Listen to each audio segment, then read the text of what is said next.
तरह की स्थिति बनी हुई है, उससे ऐसा लगता है कि वाकई जब से सरकार आई है तब से जिधर देखो उधर देखो दलितों की समस्याएं बढ़ गई है। ये सरकार आखिर चाहती क्या है? लोगों ये देश में शांति रखना चाहती है, देश में सिर्फ अशांति रख के अपना सिर्फ उल्लू सीधा कर रही है, ये हमारे समझ में नहीं आ रहा है।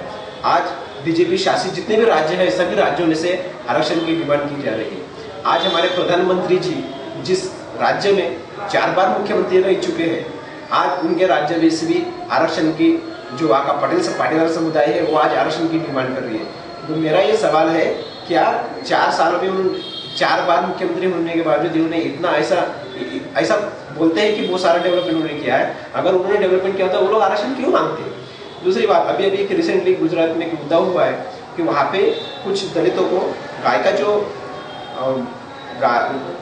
प्रेत है वो उठाने के लिए उनको मजबूर किया गया है और उन्हें जब नहीं उठाया तो उनको मारा है। मेरा ये कहना है भाई, जब तुम गौ रक्षक हो, जब तुम अपने गाय को माँ मानते हो तो सबसे पहले उसको रोड पे मत छोड़ो।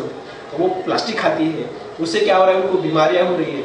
और अगर गौ अगर आपकी माता है, ठीक है, गौ अगर आपकी माता है तो जब वो मरती है तो मैं चाहता हूँ कि हर एक बच्चा चाहता है कि जब उसकी माँ मरे तो उसको कंधा उसका बेटा दे। अगर गौ आपकी माता है तो आप उन्हें अपने कंधे पे उठा के अपना जो उनका एक अपना मातृ ऋण है वो आप पूरा कीजिए। आप उनको क्यों ये करते हो?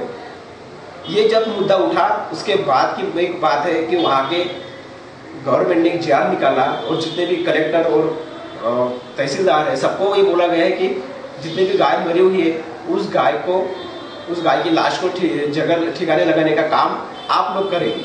अब मेरा यह सवाल है कि वहाँ पे जो गौ रक्षक है, जो खुद को गौ रक्षक मानते हैं, उन लोगों ने ये काम करना चाहिए। क्या जरूरत है प्रशासन की?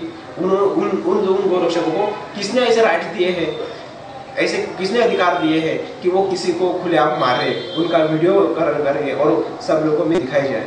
तो ये कहीं ना कहीं रुकना चाहिए। एक दूसरी घटना हुई है भी राजस्थान में भी बस ऐसे ही हो रहा है। वहाँ पे भी दलितों पे अत्याचार बढ़ गए हैं। उसके बाद एमपी में जो मध्य प्रदेश है वहाँ पे भी वैसे हो रहे हैं। आज अगर हम देखा जाए तो पूरे के पूरे भारत में आज जो दलित और ओबीसी इन 2 लोगों को जो लड़ाया जा रहा है, हालांकि अगर हम देखा जाए तो ये पूरा एक समुदाय है, ये एक ही समुदाय है, लेकिन कुछ ना कुछ ऐसे झूठी दंगल बना के या झूठे ऐसे मुद्दे उठा के लोगों को भ्रमित करने का और देश में अशांति का माहौल लोग कर रहे हैं। प्रधानमंत्री जी ने बोला था कि जब मैं प्रधानमंत्री बनूंगा तब काला धन लेकर आऊंगा। अब तक ना काला धन आया हुआ है, ना धन आया, ना काला धन आया है। प्रधानमंत्री जी ने बोला था कि आप एक मारोगे हम 10 सिर लेके आएंगे। कहाँ से? तो पाकिस्तान थे। वो वहाँ पे जाके नवाब शरीफ जी का बर्थडे का केक काट रहे हैं। मतलब आज मेरा कहना है कि इतने सारे साल हो गए, इतनी सरकारें बदल गई है, लेकिन आज भी जो कश्मीर में जो हमारा जो सरहद का एक बहुत बड़ा मुद्दा है वो मुद्दा तक सुलझाया नहीं गया है। क्योंकि वहाँ पे जो भी मरता है वो इस देश का एक आम आदमी ही मरता है, ना कि वहाँ पे कोई एक्ट्रेस के लड़के होते हैं, ना कोई बिजनेसमैन के लड़के होते हैं, ना कोई पॉलिटिशियन के लड़के होते हैं। जिस दिन सरहद पे एक आदमी मंत्री मरेगा या फिर इनका बेटा मरेगा, उस दिन वो मुद्दा सॉल्व होगा। नहीं तो ये मुद्दा हमेशा के लिए सिर्फ मुद्दा बना रहेगा और जो भी पॉलिटिकल पार्टीज है ये सिर्फ उसके आधार पर अपना सिर्फ उल्लू सीधा करने के लिए सिर्फ झूठी जनता को झूठे आश्वासन देंगे। बीच में एक मुद्दा आया था भारत माता की जय, जो भारत माता की जय बोलेगा सिर्फ वही इस देश का अच्छा देशभक्त कहलाएगा। मेरा ये कहना है, जो लोग गूंगे हैं, जो भारत माता की जय अगर बोल नहीं सकते तो क्या वो देशभक्त नहीं है? वो देशद्रोही है। भारत माता की जय बोलने से मैं भारत माता की जय बोलता हूँ, चलिए दीजिए मुझे कोई सर्टिफिकेट है? किसी के पास सर्टिफिकेट कि मैं देशभक्त हूँ? नहीं।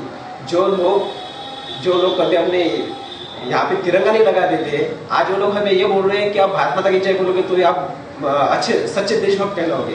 तो ये कहाँ की बात है? जब उन्होंने सत्ता में आने से पहले जो उन्होंने अपना घोषणा पत्र किया था उसमें तो ये सारे पॉइंट्स नहीं थे। अब ये सारे पॉइंट्स है तो उन्होंने जो पॉइंट्स है वही उन्होंने करना चाहिए। ऐसी फालतू की बातें करके इससे क्या होगा? देश में जो माहौल है वो माहौल बिगड़ रहा है। दूसरी बात मैं इस माध्यम से कहना चाहता हूँ कि जितने भी जो भी पॉलिटिकल पार्टीज चुनाव में जब चुनाव होते हैं उस समय जो अपना एजेंडा रखते हैं, जो अपना घोषणा पत्र बनाते हैं, तो जितने भी उनके पॉइंट्स हैं वो एक प्रेसिडेंट ऑफ इंडिया की तरफ से उसको एक कागज एक स्टैम्प पर पे एफिडेविट करना चाहिए, या सुप्रीम कोर्ट से उनको एक एफिडेविट करना चाहिए कि जब हम सत्ता में आएंगे तो हम इन मुद्दों को लेकर इन समस्याओं को लेकर हम इस देश में ये समस्याएं सुलझाने का काम करेंगे। पर ऐसा होता नहीं है। जब वो चुनावी मुद्दों की बात आती है सत्ता में आने के बाद, तो सब वो जुमले बन जाते हैं।